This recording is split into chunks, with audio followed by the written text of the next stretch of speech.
Oke, bismillahirrahmanirrahim. Assalamualaikum warahmatullahi wabarakatuh. Selamat siang, salam sejahtera bagi kita semua. Selamat siang, Bu. Pertama-tama, marilah kita panjatkan puji dan syukur kehadirat Allah Subhanahu wa Ta'ala, karena atas berkat rahmat dan hidayahnya kita dapat berkumpul atau bertemu di forum secara virtual ini. Pada kesempatan ini, tidak lupa saya juga mengucapkan terima kasih kepada Bapak Ketua Umum Indonesian Water Association, yaitu Bapak Agus Sumaryasin. Lalu terima kasih kepada Bapak Ketua Harian Indonesian Water Association, yaitu Bapak Sunarno Kalam. Apakah sudah hadir? Ya, Bapak Agus sudah hadir, Bapak Sunarno Kalam. Saya belum melihatnya. Oke, saya juga mengucapkan terima kasih kepada kedua narasumber kita yang telah berkenan hadir pada pertemuan hari ini, yaitu ada Bapak Sakti Siregar. Apakah sudah hadir, Bapak? Oh, ada Bapak Sakti. Lalu Bapak Nova. Bapak Nova Widianto, apakah sudah hadir, Bapak Nova? Sudah, Bu. Sudah, ya. Sudah pertama.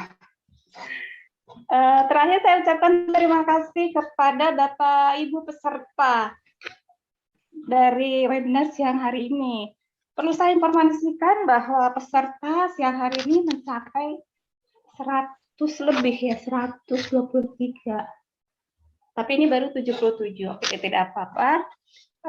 Saya informasikan pula kepada Bapak Ibu peserta webinar siang hari ini bahwa webinar siang hari ini merupakan rangkaian dari webinar seri Hari Ulang Tahun DWA yang kelima, yaitu yang jatuh pada tanggal 5 Oktober besok ya, atau ulang tahun IDWA.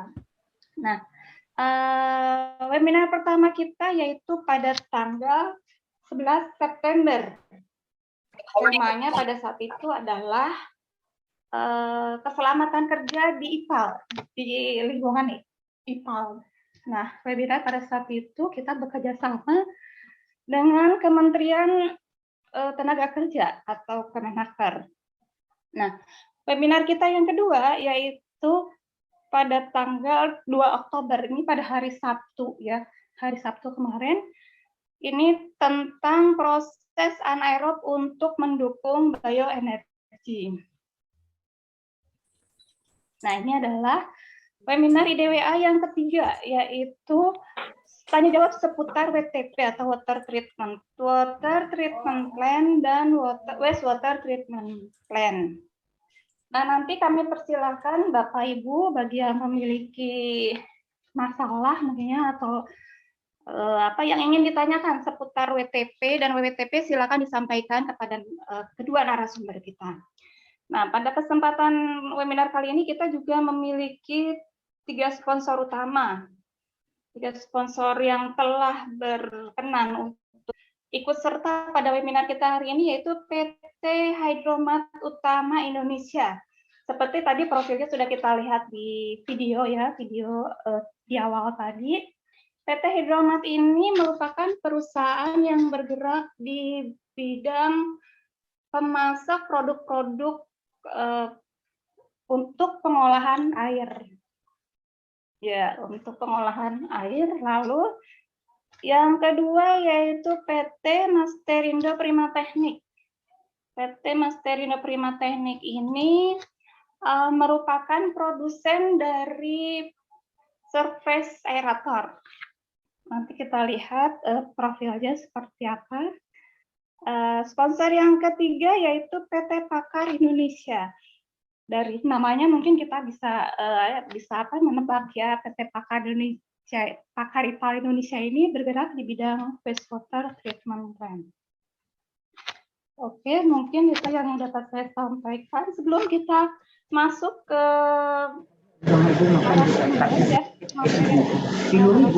kita akan mendengarkan lebih dahulu sambutan dari Ketua Umum IDWA Bapak Agus Sumaryasin. Apakah sudah hadir Bapak Agus Sumaryasin? Ya. Silakan Bapak Agus. Assalamualaikum warahmatullahi wabarakatuh. Selamat siang pada para peserta webinar dengan tema tanya jawab seputar wastewater treatment dan water treatment. Pada hari ini merupakan rangkaian webinar dalam rangka menyambut 5 tahun ulang tahun IDWA. Jadi ini adalah webinar seri yang terakhir khusus untuk ulang tahun, di mana kami harapkan walaupun kita biasanya mengadakan kegiatan acara ulang tahun ini dalam keadaan offline, tapi karena sejak tahun kemarin kita sedang mengalami pandemi, jadi kami buatlah serangkaian ulang tahun IDWA ini dalam bentuk kegiatan online.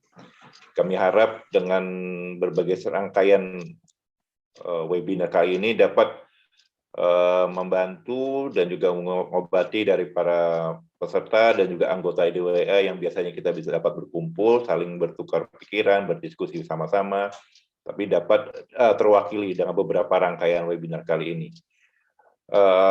Kemudian juga pada webinar kali ini kita buat lagi yang terakhir ini lebih spesifik lagi mengenai tanya jawab, di mana para pelaku industri, konsultan, maupun juga the company owner dapat berdiskusi langsung dengan para narasumber yang telah kami siapkan, yang kami harap dapat memenuhi semua pertanyaan yang berkaitan langsung dengan water dan wastewater treatment. Oke, pendek kata dari kami, jangan lupa besok adalah menggunakan hari ulang tahun IDWA yang kelima.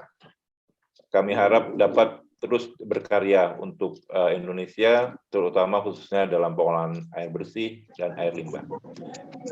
Semoga acara ini kita dapat mengambil manfaat sebanyak-banyaknya. Terima kasih dari saya. Semoga acara ini berjalan dengan lancar. Terima kasih, Bu Meli. Ya, terima kasih Bapak Agus Umar Yasin selaku Ketua Umum Indonesian Water Association. Nah, untuk acara selanjutnya yaitu kita langsung memasuki mungkin sedikit materi yang akan disampaikan oleh Bapak Nova Bapak Nova Widianto. Namun sebelumnya saya bacakan dulu profil dari Bapak Nova.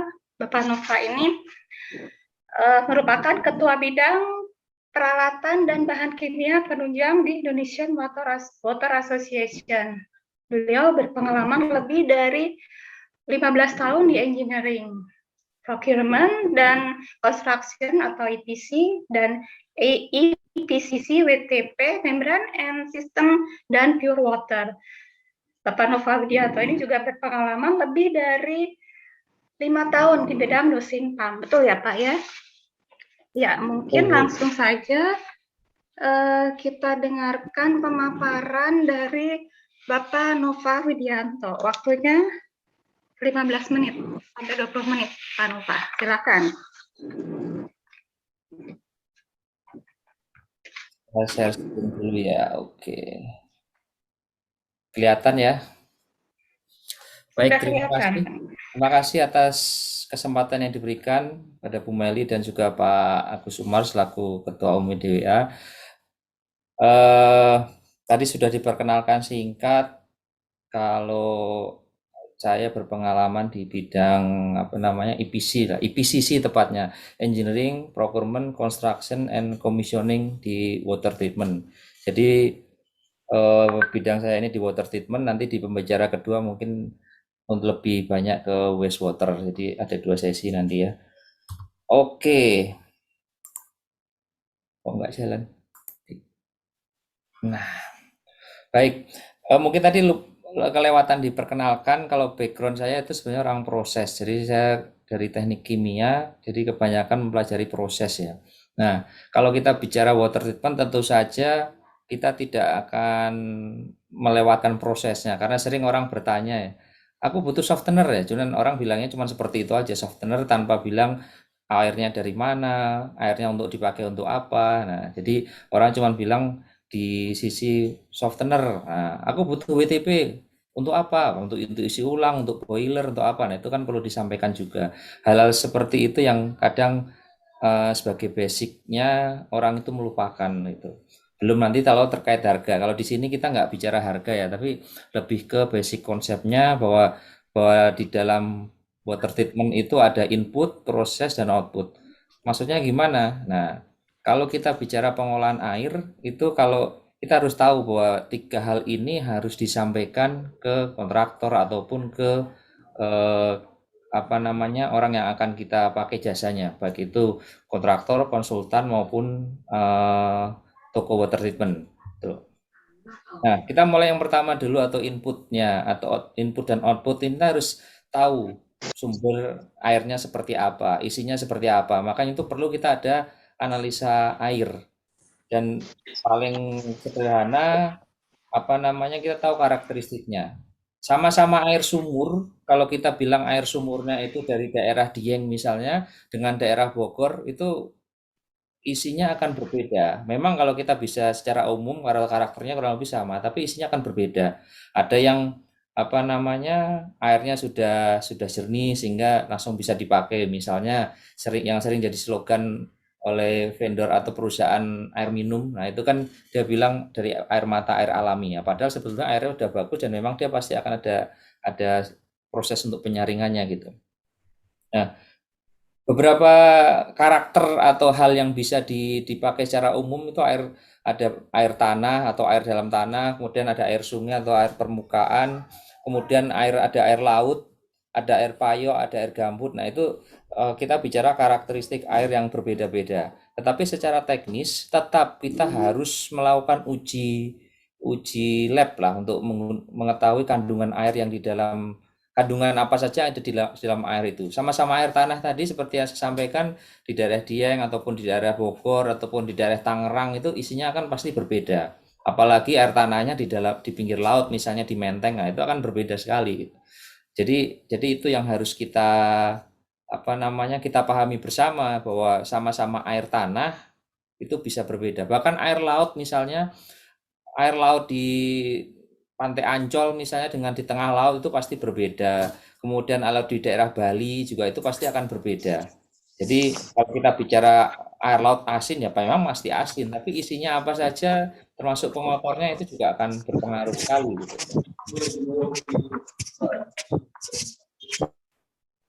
Nah, kemudian terkait output. Output ini lebih ke arah airnya digunakan untuk apa. Kalau kita gunakan untuk air bersih misalnya, pasti akan berbeda jika kita gunakan untuk air minum. Apalagi untuk air proses, apalagi untuk air boiler, apalagi untuk air air murni, misalnya di farmasi misalnya, itu akan berbeda sekali prosesnya. Jadi ini hanya bicara secara general, nanti kalau Bapak Ibu bertanya di sesi yang terakhir ya. Jadi balik lagi ke sini, air masing-masing punya standar ya. Air bersih yang digunakan untuk cuci-cuci dengan air yang digunakan untuk mencuci peralatan di laboratorium ataupun di pabrik juga pasti akan berbeda. Air bersih versi PDAM misalnya dengan air bersih yang digunakan di pabrik juga pasti akan berbeda. Nah, ini kita tergantung outputnya seperti apa. Nah, kemudian kalau dari sisi prosesnya, kita harus tahu tadi, setelah tahu air inputnya seperti apa, mau digunakan untuk apa, baru kita akan memakai apa namanya proses-proses yang akan terlibat di dalamnya. Jadi nggak setera merta misalnya kalau pukul rata air isi ulang, isinya pasti ada sand filter dan carbon filter serta UV atau ozon seperti itu. Nah, itu tuh kan faktor apa namanya yang common, yang umum. Tapi kalau mau benar, kita balikan dulu basicnya bahwa airnya harus dicek dulu seperti apa, baru kita bisa mendalam prosesnya seperti yang sesuai. Nah, kalau terkait proses proses di dalam water treatment sendiri itu sebetulnya ada beberapa banyak hal ya. Ada banyak hal yang misalnya yang sering umum kita lihat ada penyaringan fisik atau filtrasi itu dengan media filter yang dalamnya ada sand filter, carbon filter, maupun dengan katit filter ataupun dengan membran. Di membran sendiri ada ultrafiltrasi, ada nanofiltrasi, ada reverse osmosis, dan ada banyak macamnya. Kemudian ada yang menggunakan bahan kimia. Nah, dalam bahan kimia ini pada umumnya ada yang merupakan apa namanya konfigurasi atau dari berbagai macam proses fisik maupun proses kimia. Misalnya kalau kita menggunakan clarifier atau untuk pengendapan, nah itu kan bisa bisa dibantu dengan bahan kimia supaya terjadi pengendapannya lebih optimal. Dengan DAF itu pasti ada bahan kimianya. Kemudian cation atau anion exchanger, kemudian softener, bahkan yang lebih canggih ada electrode ionization itu tetap tetap proses yang terjadi itu proses reaksi kimia, walaupun electric ionization ada yang tidak menggunakan bahan kimia. Kalaupun ada, paling sebatas garam itu yang digunakan. Nah, ini terkait proses yang terjadi ya. Nah, kalau kalau secara umum clarifier itu kan berfungsi untuk sedimentasi. Jadi kalau kalau kita bicara clarifier, kita basic prinsipnya adalah pengendapan. Memang ada clarifier yang digunakan untuk air bersih, apa namanya, dalam arti gunaan untuk air bersih. Kita kita bedakan ya, pengolahan air bersih atau WTP dengan pengolahan air limbah itu dari sumber airnya. Kalaupun misalnya kita bilang air bersih atau WTP, walaupun airnya kotor sekalipun, sepanjang dia bukan sisa sisa proses sebelumnya, kita masih sebut itu WTP. Tapi kalau kita IPAL nanti di session kedua, itu sumber airnya adalah sisa dari proses sebelumnya. Jadi pengertiannya seperti itu.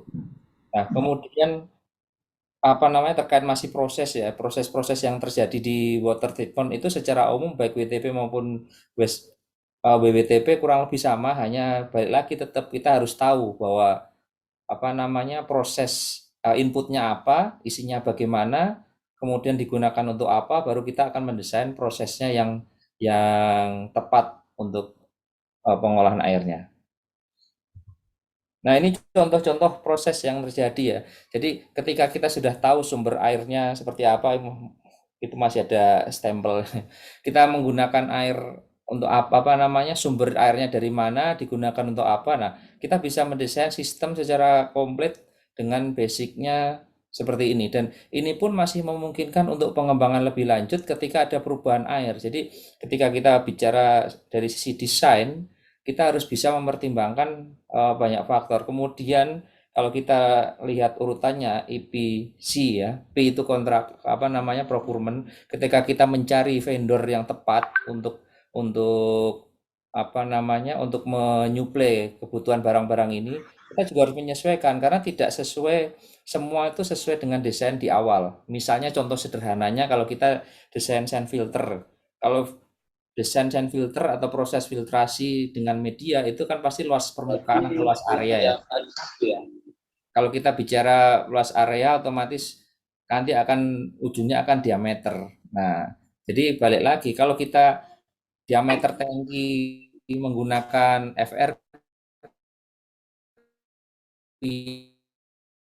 atau barang jadi, nah itu bisa itu kan 10 in sampai 24 in, ada 60 in itu kan sudah pakem. Kemudian kalau kita menggunakan carbon steel atau plat lembaran yang kita gulung untuk kita roll untuk jadikan filter, itu juga sudah ada pakemnya, enggak akan susah kita bikin diameter tangki dari filter itu 600 mili misalnya, itu akan susah karena apa namanya plat yang tersedia di lapangan itu sudah ada ukurannya. Kalau kita bicara bisa, namanya engineering atau bahasa bahasa kerennya akal-akalin akan pasti bisa. Tapi otomatis sisi P tadi procurement-nya akan akan membengkak karena akan ada barang yang terbuang sia-sia gitu. Nah, demikian juga ketika kita desain misalnya catheter filter. Catheter filter itu ada rumus umumnya. Berapa flow yang bisa dilalui dari catheter filter diameternya 2,5 in, panjangnya 10 in misalnya, pasti akan berbeda dengan diameter 20 in, 30 in, dan 40 in. Nah, bagaimana yang optimal? Misalnya, rule of thumb-nya adalah diameter 2,5 in, panjang 10 in itu kira-kira 1 meter kubik. Sekarang kita butuhnya misalnya untuk dilalui 5 kubik. Apakah kita pakai 5 biji 10 in atau satu biji 20 in plus 30 in kan nggak match. Jadi yang di pasaran pasti akan muncul yang 5 10 in ataupun isi 3 20 in. Nah, itu yang bisa kita gunakan. Jadi proses seperti itu yang tetap harus dilalui. Kemudian dari sisi konstruksi kan mempertimbangkan lokasi di lapangan seperti apa, kemudian apa namanya vendor apa usernya seperti apa. Misalnya kalau Bapak Ibu lihat di di screen saya ini adalah yang didesain untuk Pertamina. Misalnya barang ini kita desain untuk industri gula misalnya ya. Misal ini contoh aja, kecil kemungkinan akan sama persis, tapi kita bilang untuk industri gula. Kalau kita sisi spesifikasi, kalau kita bicara spesifikasi proses, kemungkinan akan sama, tapi spesifikasi material pasti akan berbeda. Dan otomatis ujungnya harga juga akan berbeda gitu. Misalnya kalau kita bicara dari paling awal aja tangki. Kalau di Pertamina, kalau tangki steel itu pasti harus ada spesifikasi migasnya, termasuk yang ngelas, vendornya, kemudian harus semua sertifikat gitu. Jangan kalau di industri gula itu tidak mutlak atau tidak wajib. Kalaupun saya bicara mutlak atau enggaknya memang akan tergantung dengan kontraktornya ataupun tergantung dengan si apa namanya eh, usernya, ownernya lah maunya seperti apa. Tapi secara umum kita bisa bilang bahwa barang yang disuplai ke Pertamina dengan ke misalnya pabrik gula, oil and gas lah, jangan nyebut perusahaan, oil and gas dengan pabrik gula, itu pasti akan berbeda meskipun secara proses sama gitu.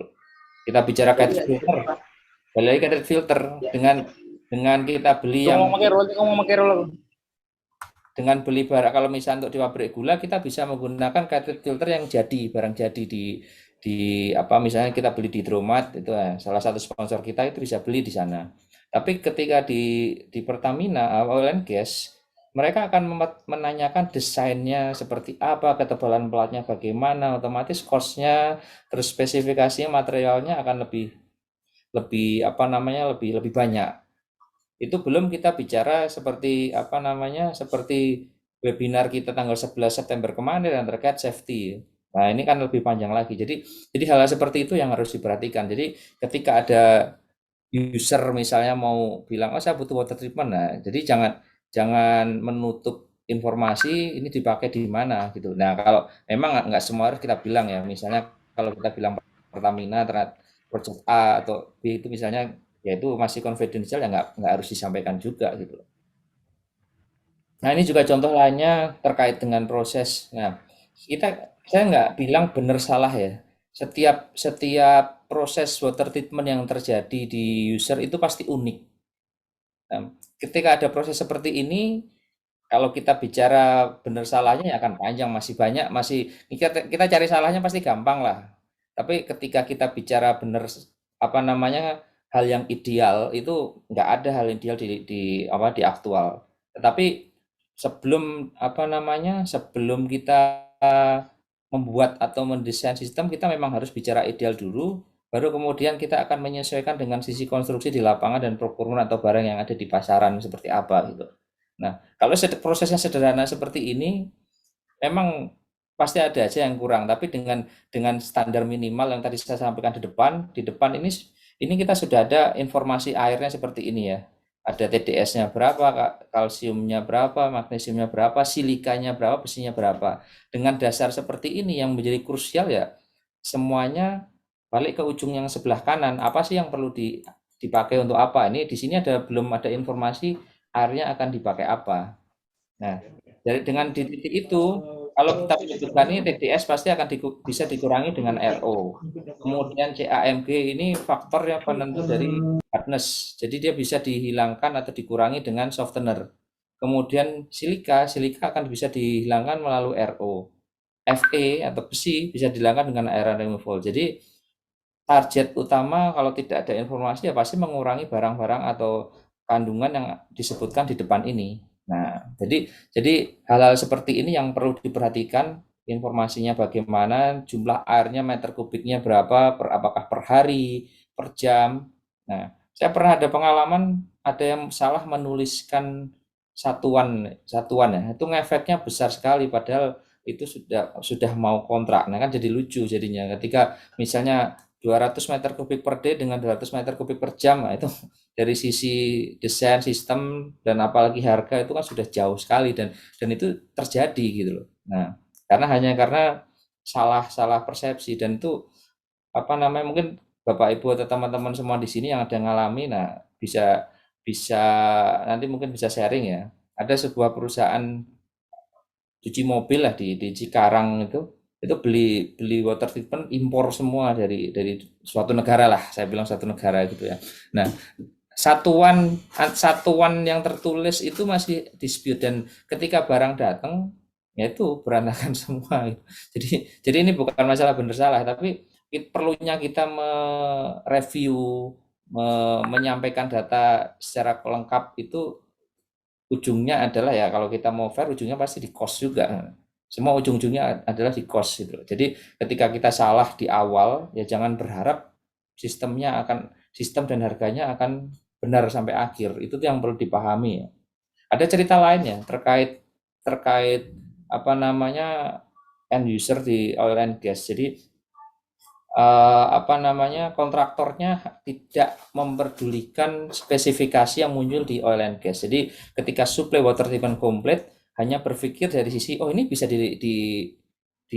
dibikin dan ini memungkinkan karena pernah bikin seperti ini. Nah, tetapi ketika sering berjalan waktu ada klarifikasi, ada spesifikasi, ada diskusi, yang terjadi adalah kontraktor ini tidak mampu menyuplai sesuai dengan yang dipersyaratkan. Kenapa? Karena end usernya adalah oil and gas, spesifikasi yang muncul adalah jauh banget dari desain awalnya. Dari sisi harga naik 2 kali lipat gitu.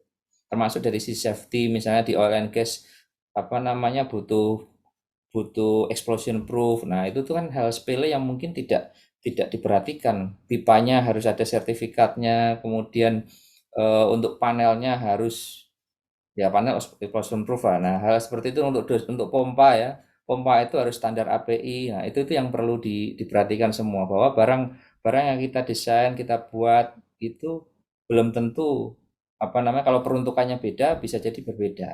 Nah, bagaimana kalau sudah terinstall misalnya konteksnya ini kan tadi saya bicarakan di depan dari awal sampai sekarang ini ketika konteks dari awal mau desainnya. Nah, sekarang bagaimana kalau barangnya sudah jadi, ingin kita revitalisasi, ingin kita retrofit, atau ingin kita perbaiki atau kita sempurnakan ya bisa saja.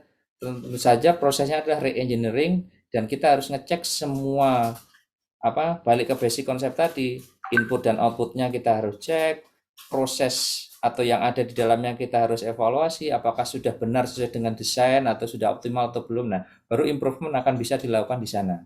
Nah, kira-kira seperti itu. Nah, hal berikutnya adalah ini ada salah satu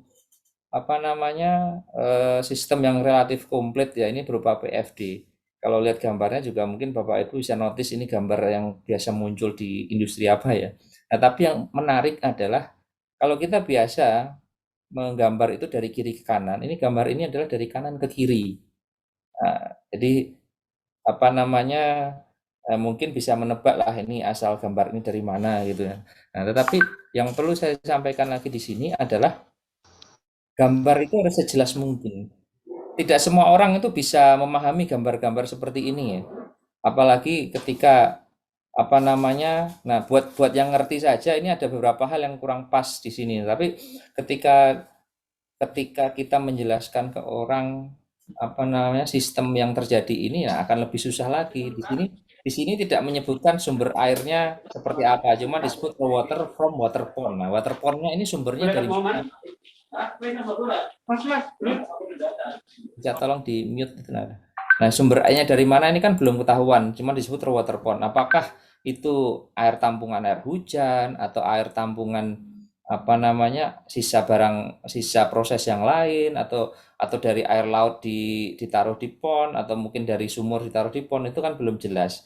Otomatis ketika membuat sistem penyaringannya juga masih abu-abu. Nah, dibuatlah di sini ada coagulation, kemudian sedimentation, ini bacanya dari kanan ya Bapak Ibu ya. Kemudian ada filtration and absorption. Nah, ini kan masih sistem yang mungkin muncul secara umum. Nah, kira-kira seperti itu. Nah, kemudian terkait resin ya. Nah, hal berikutnya ini mungkin sedikit mendetail ya. Jadi, ketika kita bicara kation anion, orang seringnya hanya memperhatikan kation anion itu fungsinya apa? Mengurangi jumlah TDS. Nah, seringnya bicara cuman seperti itu aja TDS-nya. Nah, padahal ketika kita bicara resin ada kation dan anion itu ya kation dan anionnya harus tahu seperti apa. Kenapa seperti itu? Kadang kita berbicaranya ketika kita melakukan tes itu hanya sekilas sehingga jumlah air atau jumlah ion itu tidak balance. Jadi ketika kita mendesain sistem juga ngefeknya tidak akan sesuai dengan hasil aktual gitu. Nah, itu tuh yang perlu diperhatikan. Kenapa seperti itu? Misalnya ini ada di sini ada silika ya. tidak semua resin itu bisa menyaring silika. Secara teknis kalau kita bilang bisa, nah ya bisa aja, tapi itu butuh diskusi lebih panjang lah seperti apa. Jadi hal-hal simpel sepele seperti itu yang kadang nggak nggak muncul di awal atau di depan. Hal berikutnya misalnya klorin gitu. Resin kan sebagian besar resin itu kan tidak boleh kena klorin ya. Nah, itu juga faktor yang bikin apa namanya resin itu cepat rusak. Jadi orang tidak aware mengenai apa sih air yang kita olah, bagaimana sih sistemnya, bagaimana isinya seperti apa, itu yang membuat sistem itu tidak perform dengan optimal. Nah, hal terakhir mungkin terkait apa namanya maintenance ya.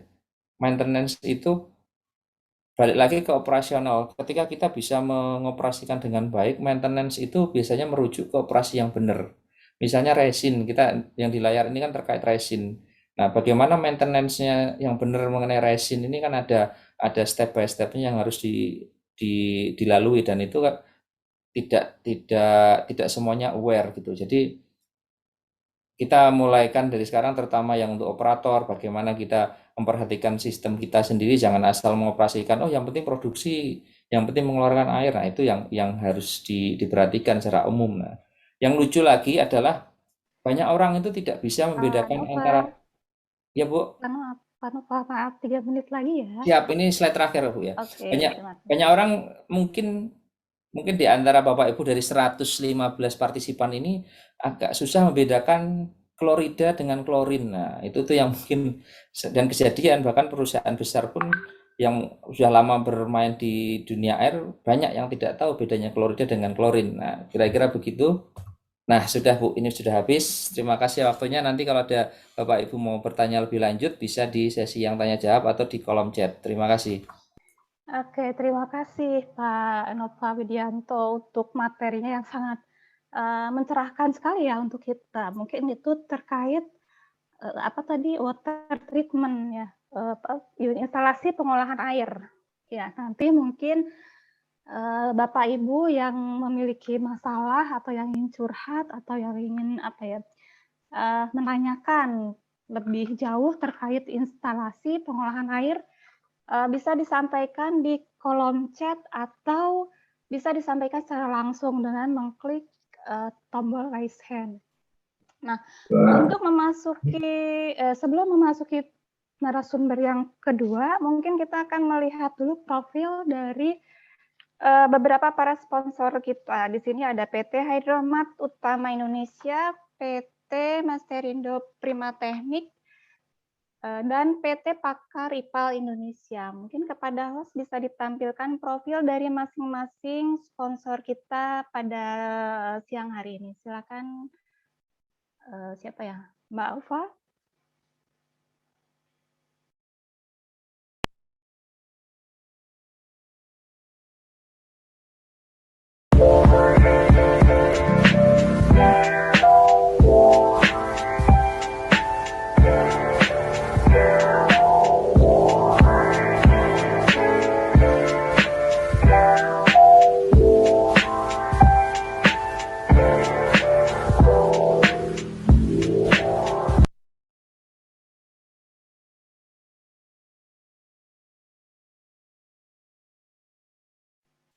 Oke, itu saja Mbak Ufa. Ada lagi?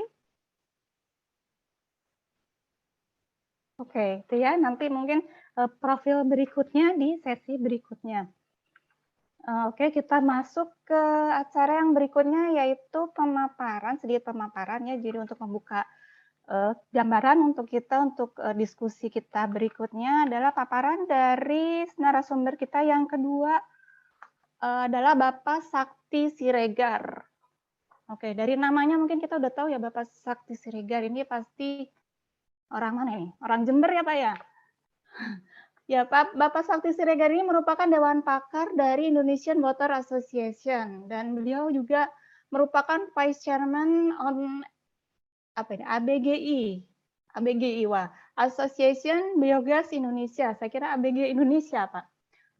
Berikutnya Bapak Sakti Siregar ini berpengalaman di bidang water and wastewater treatment selama lebih dari 25 tahun.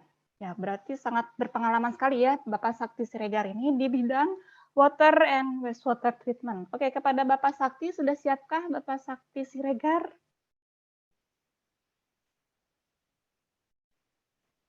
Nah, Bapak Sakti, wah Sakti udah menghilang ini. Pak Sakti, halo. Nah, saking saktinya jadi menghilang ya Pak Sakti. Halo, Pak Sakti mana? Halo, mungkin sambil menunggu Pak Sakti kita bisa melihat video profil mungkin. Pak Sakti sedang ini ya, ilmunya sedang keluar ini. Baru di-approve barusan, Pak Sakti. Oke, sempat Sudah menghilang. masuk Pak Sakti, sudah masuk. Oke. Halo Pak Sakti. Nah, ternyata ilmunya nanti Pak ketinggian Pak, menghilangnya nanti aja Pak. Ini lagi mendung di Bandung. Oh, mendung ya. Saya kira di Jember Pak. Enggak ya? Oke, sudah siap Pak Sakti? Oke, saya share-in ya, sebentar. Oke, silakan Pak Sakti. Waktunya 15 Belum dibuka menit itu. sampai 20. Hostnya belum Apa ya? buka Oh, untuk share screen. oke. Sebentar. Mbak Alfa mungkin bisa minta tolong? Mana? Pak Sakti dijadikan co-host saja, Mbak Ova. Di saya nggak bisa. Mbak Alfa bisa minta tolong jadi co-host Pak Sakti. Gimana caranya nih?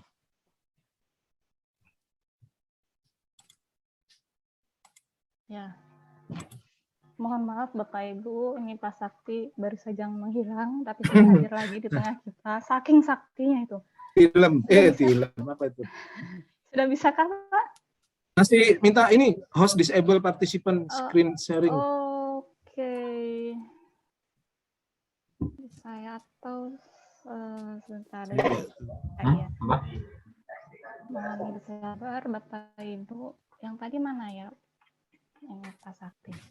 Screen sharing nggak bisa.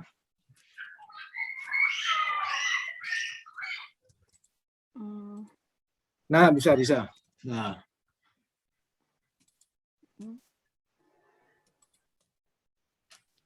Sudah bisa Pak Sakti? Bisa. Udah kelihatan ya belum? Belum muncul. Belum ya. Ya. Oke. Masih loading. Nah, sudah muncul. Silakan Pak Sakti. Udah muncul ya Bu ya? Sudah muncul. Sudah Pak. Sudah. Di tempat saya kok masih yang biasa nih ya? Mungkin baru. Belum full screen. Oh, belum full screen sih.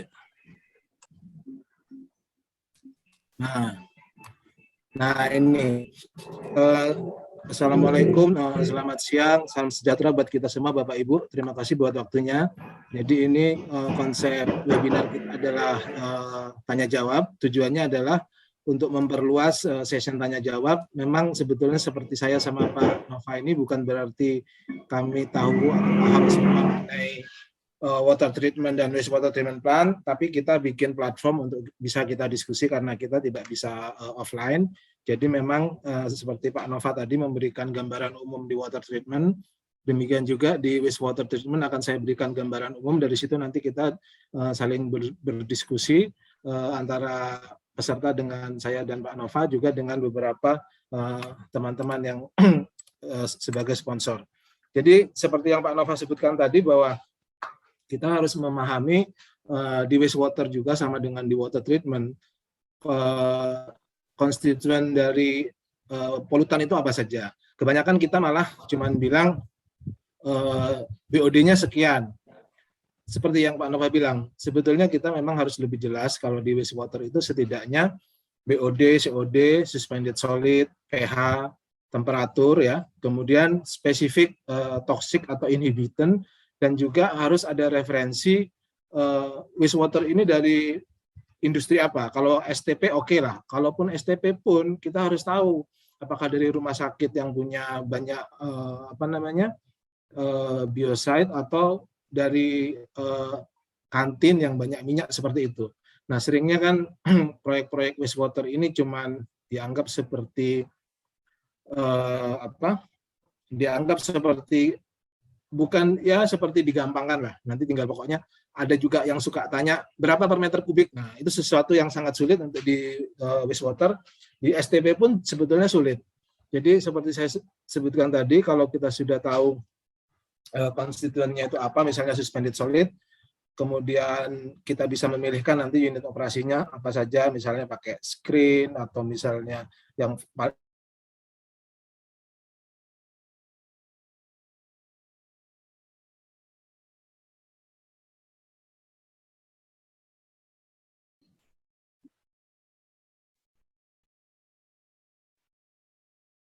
Halo, Pak Sakti?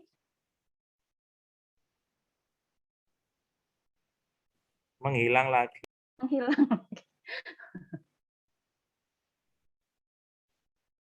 Oke, mungkin terlempar mungkin ya, Pak Sakti. Sambil menunggu Pak Sakti, mungkin kita bisa melihat profil video lagi. Sudah masuk ya? bisa ya Bu ya? Bisa? Oh, hilang Pak. Bisa Pak, silakan. Presentasinya hilang Pak. Ada nggak? Tayangannya hilang. Diulang lagi Pak untuk share-nya Pak. Yang tadi ditutup kemudian dibuka kembali Pak.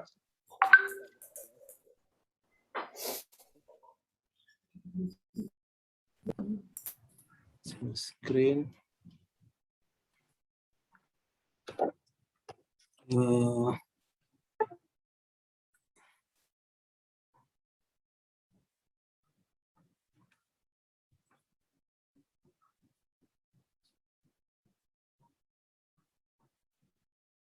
Sudah kelihatan Bu Meli ya? Belum ya? Iya, sudah. Sudah Pak, kelihatan Pak Sakti. Oke. Jadi dari konstituennya kita bisa memilihkan sistem apa. Jadi tidak bisa juga dipukul rata. Misalnya semua STP harus full aerobik atau full anaerobik atau pakai apa yang sekarang banyak itu pakai honeycomb atau pakai AMBBR, macam-macam ya. Jadi itu memang harus disesuaikan dengan kondisi lapangan, kemudian sistem perawatan segala macam, banyak yang dijustifikasi. Kemudian juga misalnya ada nutriennya, apakah overnutrien seperti nitrogen, fosfor, atau nitrogen dan fosfor itu berbeda patogen. Kita bisa memilih kan, kalau patogen kita otomatis bisa pakai klorin atau misalnya pakai ozon, ultraviolet, itu kita bisa memilihkan. Beberapa polutan lainnya seperti koloidal dan dissolved solid itu kita bisa pakai membran. Kita nggak cerita di water treatment, di wastewater pun ini membran termasuk RO juga dipakai ya. Kemudian volatile organic compound lainnya. Jadi sebetulnya di wastewater ini sebetulnya sekarang bukan hanya wastewater, karena di beberapa proyek itu masalah bau dan volatile organic compound yang keluar juga harus diolah. Jadi sebetulnya kalau mau benar, wastewater treatment itu harus juga memikirkan masalah bau dan organik lain yang bisa lepas sebagai gas. Nah, kemudian kita juga tahu di wastewater itu ada screen, ada microscreen, ada kominitor. Kominitor ini jarang dipakai di industrial, tapi kebanyakan dipakai di STP ya, di hotel-hotel sama di rumah sakit karena banyak sampah-sampah dari toilet. Kemudian ada flow equalization, ada mixing, blending ya untuk flokulasi, sedimentasi. Nah, jadi berbagai peralatan di wastewater itu dengan judul misalnya kita bilang mixing aja udah berbagai macam. Ada yang pakai horizontal agitator, ada yang submersible agitator, ada yang side entry agitator ya macam-macam. Ada yang pakai ejector, ada yang pakai bubble, ada yang pakai jet aerator, macam-macam. Jadi tapi nggak usah khawatir. Jadi memang itu adalah perpaduan antara proses desain sama di engineering design. Jadi nanti baru kepilih peralatannya, baru nanti bisa dideskripsikan, dispesifikasikan lebih detail. Kemudian untuk unit operasi di physical treatment itu ini terus terang presentasi ini memang agak kita kejar biar cepat, biar banyak lowong untuk diskusinya ya. Flotation, jadi flotation ini paling banyak sekarang dipakai untuk suspended removal ya. Karena di wastewater itu kecenderungannya kalau dia terapung, sebaiknya kita apungkan sekalian. Kalau kita masih pakai presedimentasi saat ini ya memang kita harus mengandalkan operator untuk melakukan cleaning. Jadi banyak sekali flotation juga gitu, ada yang rectangular, ada yang circular, ada yang model Crofta ya, kalau kita tahu model Crofta ya. Nah itu semuanya flotation, ada lagi flotation yang model lain, ada yang induced air flotation, ada yang partial recycling flotation ya, ada yang pakai pompa tersendiri, jadi nggak pakai sistem pressurized, dia pakai cavitation pump namanya flotation. Nah itu juga punya spesifikasi tersendiri. Aerasi ini paling banyak dipakai minimum di wastewater. Kalau udah ceritanya biological BOD removal, kita harus pakai aerasi. Kita bisa pakai surface aerator seperti yang banyak di Indonesia ini dipakai adalah MTO2 ya. Sudah banyak populasinya. Kebetulan saya tahu MTO2 itu sejak tahun 92, 93 lah waktu mereka masih klub-klub orang-orang alumni Jerman bikin peralatan, bikin perusahaan wastewater, itu saya sudah tahu MTO2 tahun sekian.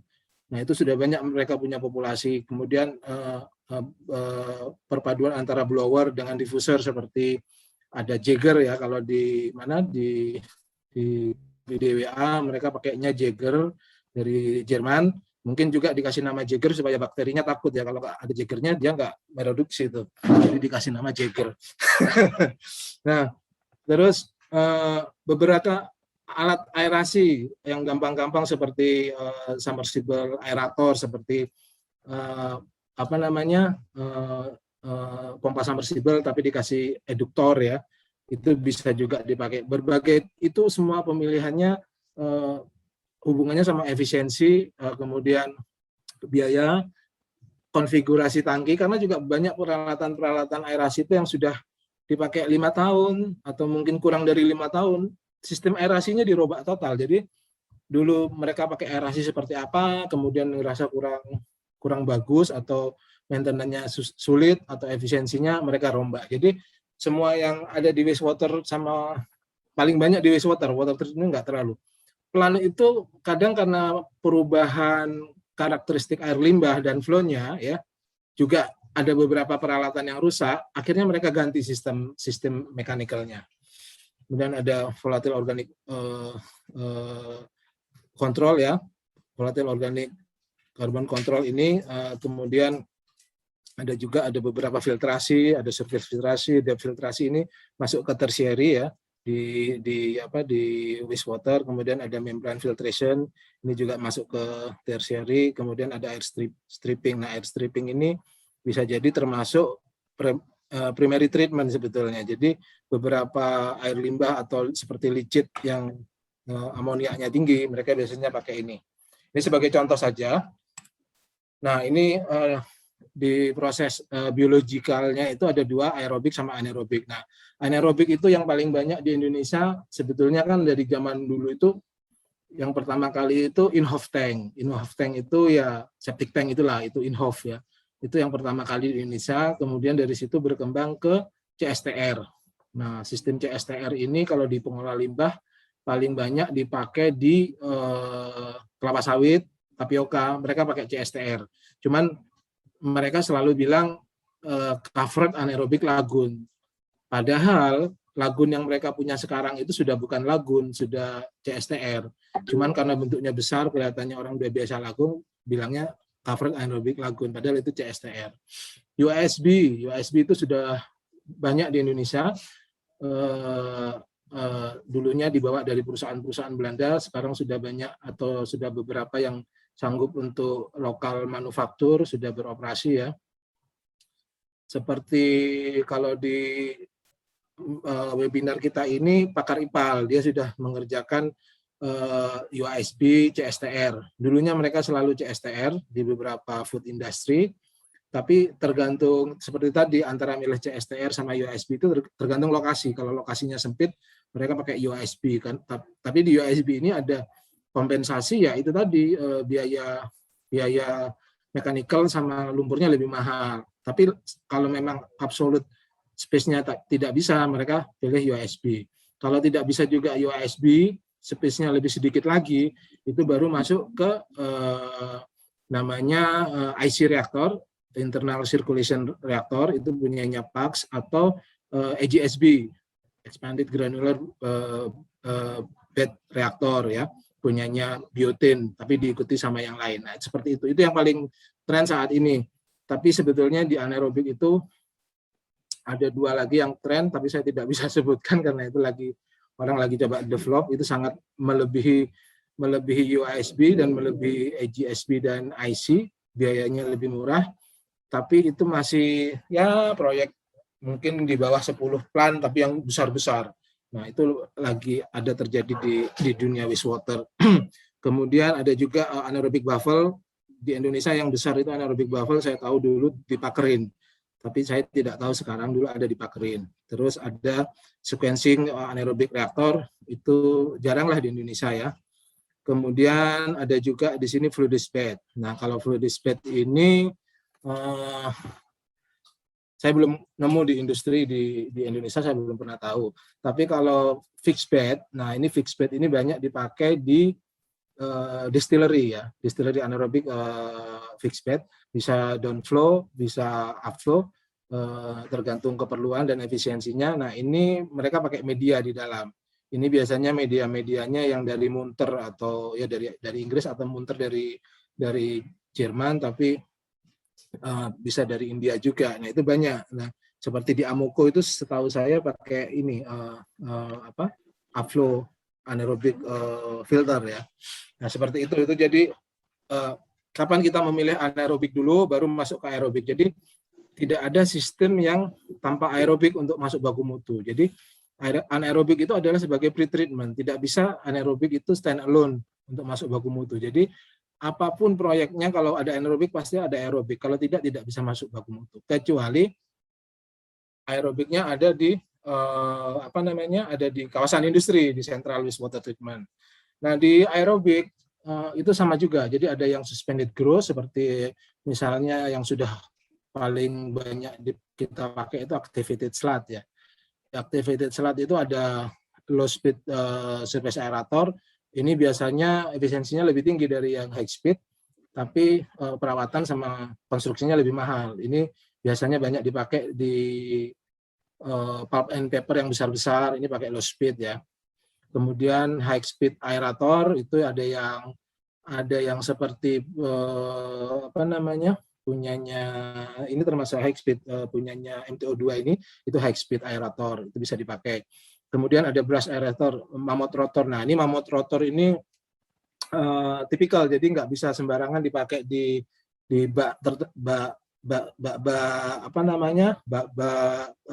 complete mix. Biasanya ini kalau mammoth rotor dipakainya di oxidation ditch. Tapi oxidation ditch sekarang sepertinya sudah mulai agak tertinggal ya, karena kesulitan mengatur jumlah oksigen dengan speed yang ada di air, speed water. Jadi orang lebih banyak pakai diffuser sama high speed untuk kemudahan.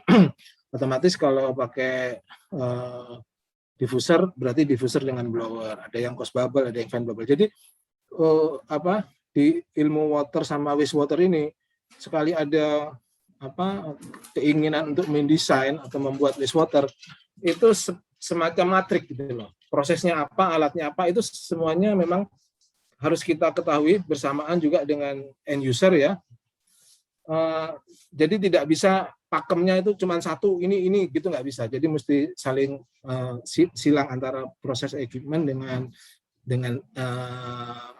perencanaannya, dengan proses calculation. Kemudian ada juga MBR. MBR ini sebetulnya sama juga activated slat, cuman dia pakai ultrafiltrasi pengganti sedimentasi. Kemudian ada SBR, sequencing bed reactor. Sequencing bed reactor ini masuknya itu ya cukup lama juga sudah di Indonesia, tapi proyeknya sangat jarang karena orang merasa kesulitan untuk mengatur sequence, karena sekali geser mereka harus punya hitungan, dan hitungan itu biasanya nggak dikasih. Hitungan antara ketinggian lumpur setelah mengendap sekian jam dengan dekanternya. Nah, itu kebanyakan dekanternya turun, lumpurnya ikut ke bawah. Itu hitungannya tidak dikasih, sebetulnya gampang. Kemudian ada juga attached grow, trickling filter di Indonesia itu sebetulnya kurang cocok karena trickling filter itu kan di dalam proses aerobik itu di dalam kan lebih hangat. Di dalam lebih hangat, ternyata di luar dingin, misalnya di daerah subtropis. Nah, itu udara bisa konveksi ya, konveksi dia masuk.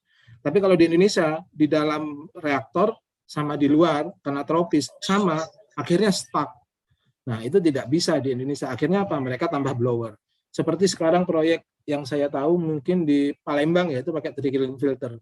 Pasti mereka harus pakai blower, kalau enggak udaranya enggak bisa masuk konveksi ke dalam media. RBC juga sama, dulu ramai sekali RBC untuk STP, tapi sekali gearbox-nya atau motornya rusak semua gitu kan. Akhirnya banyak RBC yang dikonversi ke beberapa sistem seperti extended, atau karena space-nya kecil, sudah terlanjur kecil, mereka konversi ke MBBR. Nah, kemudian MBBR sendiri ada proses ini yang cukup banyak menolong di proyek-proyek di Indonesia. Kemudian ada IFAS, Integrated Fixed Film Slat, sama seperti MBBR, cuman ada recycling system. Nah, ini jadi kalau di wastewater itu, ini saya ambil dari Eckenfelder. Jadi ini sebetulnya sudah berkembang. Ini kan udah agak lama ya, tahun 96-an lah dia mendefinisikan seperti ini. Tapi bisa kelihatan matriknya. Nah, cuman di masing-masing proses blok diagram ini itu bervariasi, mulai dari mechanical-nya, chemical-nya, sistem automation-nya, itu harus dikembangkan. Tapi paling tidak dari pembagian ini antara primary treatment, biological, secondary, sama tertiary, itu bisa ketahuan pemilihan peralatan. Nah, ini cukup membantu. Jadi di wastewater itu fleksibel pemilihan peralatan, tapi tetap ujung-ujungnya adalah kemudahan pengoperasian. Kemudian yang bisa mengadaptasi operator atau user ya. Nah, itu yang harus dikawinkan dengan alat yang ada. Seperti misalnya lah, kalau di pabrik kertas, kalau kita cerita pabrik kertas, kita nggak mungkin slat treatment itu kita usulkan filter press. Kenapa? Karena orang pabrik kertas itu biasa mengoperasikan belt ya, belt roller ya. Jadi mereka lebih suka belt filter press karena mereka sudah biasa memaintain peralatan seperti itu. Tapi kalau kita kasih filter press, sebetulnya bisa aja, tapi ada pakemnya gitu, yang itu nggak sesuai. Pakem mereka pakainya belt press. Itu salah satu yang tidak ada di buku ya. Nah, itu seperti hal seperti itu banyak mesti kita tanya sama, kalau saya sebagai praktisi ya, kita ngomongnya ke user, apa yang ingin user lakukan, itu kita harus tahu. Ini cuma sebagai contoh. Masih ada waktu kan Bu Meli? Masih Pak, 3 menit lagi silahkan. Aduh. Nah, jadi ini cuma beberapa informasi mengenai di wastewater itu, beberapa yang teridentifikasi, mungkin lebih dari ini sebetulnya. Beberapa sumber dari air limbah yang ada di Indonesia itu bisa dibagi dari agroindustri seperti bikin saus, susu, kemudian sapi perah ya, ikan, slaughterhouse, macam-macam ini. Kemudian ada pulp and paper. Kemudian ada pharmaceutical, petrochemical, ini banyak di Indonesia. Chemical seperti molase, etanol, biodiesel, MSG, ini termasuk chemical. Ini banyak banyak isunya di wastewater di Indonesia. Municipal ini termasuk STP, seperti yang sekarang gede-gede di Jakarta yang mau dibangun. Kemudian steel plant, tekstil, ini ada beberapa jenis dari wastewater yang ada di Indonesia. Nah, jadi sebetulnya ini saya ambil dari US Filter, kemudian konversi mereka jadi cement water ya. Sekarang jadi Evoqua, tapi nggak tahu ini sekarang punya siapa gambar ini, cuman memang ini saya tuliskan referensinya. Jadi tipikal misalnya food and beverage wastewater treatment plant bakalan beda dengan tipikalnya tekstil atau dengan farmasi. Tapi paling nggak kita tahu kalau di food and beverage itu kita bicaranya seperti apa, di tekstil bicaranya seperti apa. Misalnya di tekstil itu selalu ada yang bilang sebaiknya koagulasi, flokulasi, dan presedimentasi di belakang atau di depan atau di belakang. Nah, itu orang tekstil itu. Saya maunya di belakang. Oh, kalau itu nggak bisa karena Bapak punya tekstil seperti ini, koagulasi flokulasinya di depan dulu. Kalau nanti mau dipakai lagi baru double. Tapi paling nggak di depan. Oh, nggak mau Pak, saya nggak mau karena kalau di depan selat saya lebih banyak. Nah, itu orang tekstil ngomong. Primary selat saya lebih banyak nanti. Saya buang ke pembuangan lebih mahal. Nah, itu real itu di tekstil. Jadi kita harus mengembangkan mapping wastewater treatment plant per industri. Ini misalnya di hidrokarbon seperti yang Pak Nova tadi, di water treatment seperti itu tadi itu kan water injection plant untuk di hidrokarbon, ini di wastewaternya. Itu kita harus jadi saya rasa itu dulu Bu Meli, karena memang kita pemaparan dulu sedikit baru masuk ke diskusi. Terima kasih. Ya, terima kasih Bapak Sakti Siregar atas paparan yang sangat menarik dan detail sekali ya. Tapi mungkin kalau misalnya masih ada yang ingin ditanyakan, silahkan ditanyakan di kolom chat. Tapi saya lihat di sini sudah banyak sekali yang sudah penasaran ya, ingin menanyakan ke para narasumber kita.